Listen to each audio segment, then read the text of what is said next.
सभी को नमस्कार, गुड इवनिंग, सत श्री अकाल, वड़क्कम। कैसे हैं आप सब लोग?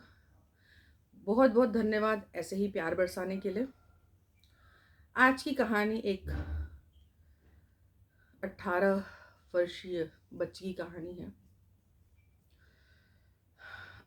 कहते हैं जिस घर में बेटा नहीं होता, दामाद को वो अपना बेटा समझते हैं। एक नेपाल की रहने वाली बच्ची जो बाहर काम करने दुबई जाने वाली थी, जो दुबई जाना चाहती थी, तो उसका दामाद आता है। उसने अपनी सासू माँ से कहा कि मम्मी, मैं इसका मतलब उस बच्ची का, उस महिला का दिल्ली ले जाता हूँ और दिल्ली ले जाके इसका पासपोर्ट बनवा देता हूँ और वीज़ा के लिए लगवा देता हूँ।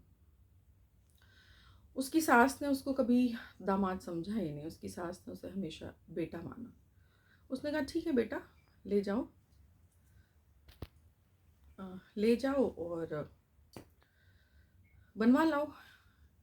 तो जाना चाहती है वहाँ, तो वहाँ दुबई में काम लग जाएगा तो 4 पैसे कमा लेगी और फिर जब लौट के आएगी 2-3 साल में, तो मैं इसकी अच्छे से धूमधाम से इसकी शादी करा दूँगी।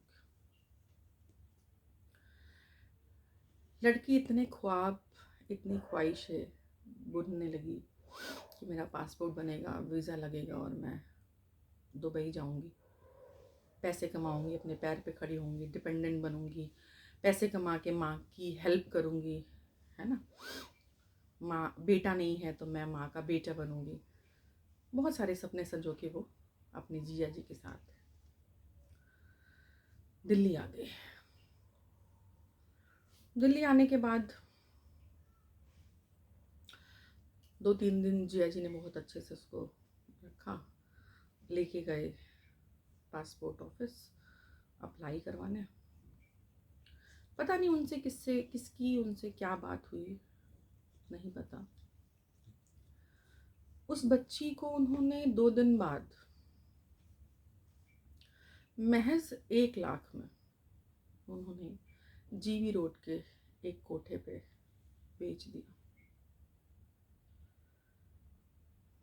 उस बच्ची को, उस महिला को, उस लड़की को समझ ही नहीं आ रहा था मेरे साथ हुआ क्या। कहाँ वो कमाने के ख्वाब देख के यहाँ आई और कहाँ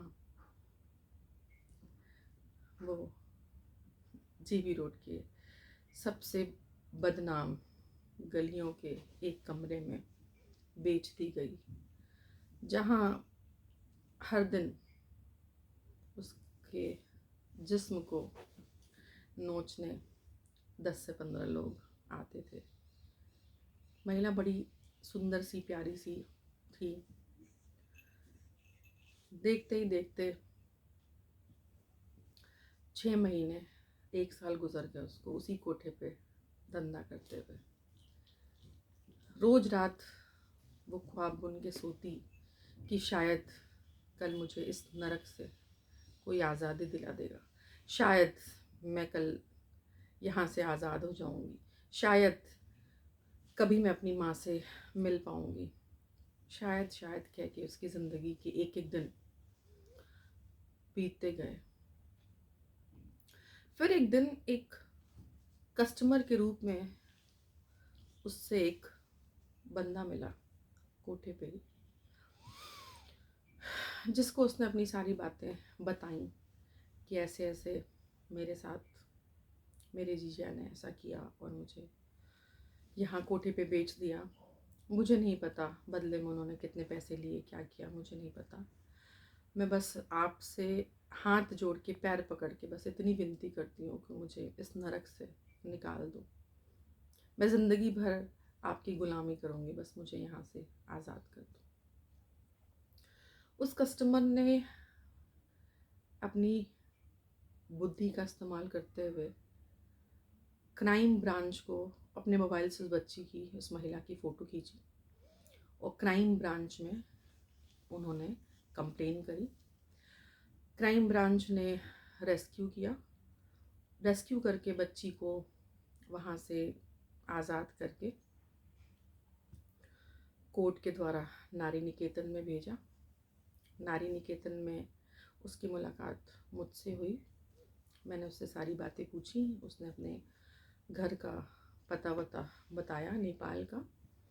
मैं बच्ची को लेकर नेपाल एम्बेसी गई। उसके एड्रेस वहाँ से उनको लिखवाया। उन्होंने वहाँ से नेपाल से 15-20 दिन लगे। उन्होंने एड्रेस वेरीफाई किया। उसके बाद कोर्ट से मैंने ऑर्डर लिया और नेपाल एम्बेसी द्वारा उसको सुरक्षित उसके माँ के हैंड ओवर कर दिया। दोस्तों, ऐसी ऐसी कहानियाँ सुन के दिल दुखता है। किन रिश्तों पे एतबार करें? क्या उस माँ की गलती थी जिसने दामाद को बेटा समझा? क्या उसके लिए पैसे इतना ज़रूरी था, पैसा इतना इम्पोर्टेंट था कि वो अपनी बहन जैसी साली को लाख रुपए में बेच के चला गया और उसकी माँ को बताया कि वो किसी के साथ भाग गई, वगैरह वगैरह। तो मोरल ऑफ द स्टोरी ये है कि आपको इतना सशक्त होना पड़ेगा कि कोई आपको बेवकूफ़ ना बना सके, कोई आपका इस्तेमाल ना कर सके। और ऐसे अपने किसी भी रिश्ते पे इतना भरोसा मत कीजिए कि वो रिश्ते भरोसा टूटने के बाद आपको इतना दुख हो कि आप दोबारा उस चीज़ों की भरपाई ना कर पाए। तो प्लीज़ बी सेफ, अपना ध्यान रखिए और प्लीज़ ऐसे ही प्यार बनाए रखिए। सब्सक्रिप्शन बहुत कम है, प्लीज़ सब्सक्रिप्शन बढ़ाइए, लाइक करिए, कमेंट करिए, ताकि मैं अपनी कहानियों में और रोचकता पैदा कर पाऊँ या और कहानी को इंटरेस्टिंग बना पाऊँ या कहानी को आपको जोड़ पाऊँ उस कहानी से। तो प्लीज़ कमेंट दीजिए ताकि मैं अपनी कमियों को सुधार पाऊँ और कहानी और बेहतर रूप में आपके समक्ष पेश कर पाऊँ। नमस्कार, शब्बा खैर, good night, tata, bye bye.